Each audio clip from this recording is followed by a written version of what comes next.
மத்திய பிரதேச மாநிலத்தில் 2 ரயில்கள் அடுத்தடுத்து தடம் புரண்டு விபத்திற்குள்ளானதில் உயிரிழந்தவர்களின் எண்ணிக்கை 31 உயர்ந்துள்ளது. தொடர் மழையின் காரணமாக மீட்பு பணியில் தொய்வு ஏற்பட்டுள்ளது. மத்திய பிரதேச மாநிலம் ஹாடா பகுதியில் நேற்று இரவு 2 ரயில்கள் ஒரே இடத்தில் அடுத்தடுத்து தடம் புரண்டன.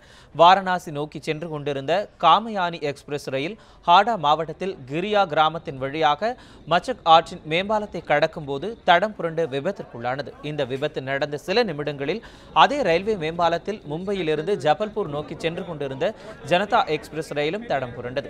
இந்த விபத்தில் சிக்கிய 300 பேரை மீட்பு படையினர் மீட்டுள்ளனர். இந்த விபத்தில் பலியானவர்களின் எண்ணிக்கை 31 உயர்ந்துள்ளது. இதுவரை 25 உடல்கள் மீட்கப்பட்டுள்ளதாக சம்பவ இடத்தை நேரில் பார்வையிட்டு ஆய்வு செய்த மத்திய பிரதேச மாநில முதலமைச்சர் சிவராஜ் சிங் சௌஹான் கூறியுள்ளார்.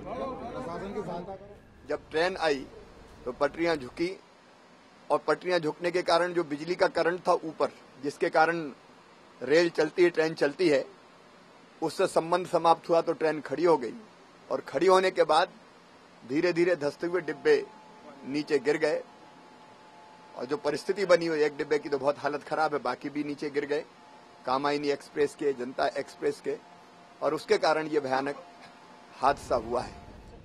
மீட்பு நடவடிக்கைகளில் தேசிய பேரிடர் மேலாண்மை குழுவினர் மற்றும் ராணுவத்தினர் ஈடுபட்டுள்ளனர். அதிநவீன சாதனங்களுடன் 150 ராணுவத்தினர் மீட்பு பணியில் ஈடுபட்டுள்ளனர். இந்த விபத்து தொடர்பாக விசாரணை நடத்தவும் உத்தரவிடப்பட்டுள்ளது.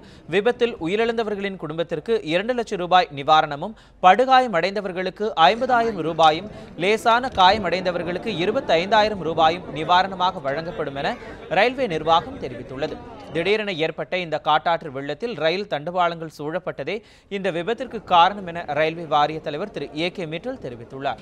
வெள்ளம் ஏற்பட வாய்ப்புள்ளதாக கருதப்பட்ட இடங்களில் ஹாடா இடம்பெறவில்லை என்றும், எனினும் அருகே உள்ள அணைகளிலிருந்து நிரம்பி வழிந்த நீரால் எதிர்பாராத விதமாக காட்டாற்று வெள்ளம் ஏற்பட்டு விட்டதால் விபத்தை தவிர்க்க முடியவில்லை என்றும் திரு ஏ.கே. மிட்டல் தெரிவித்தார்.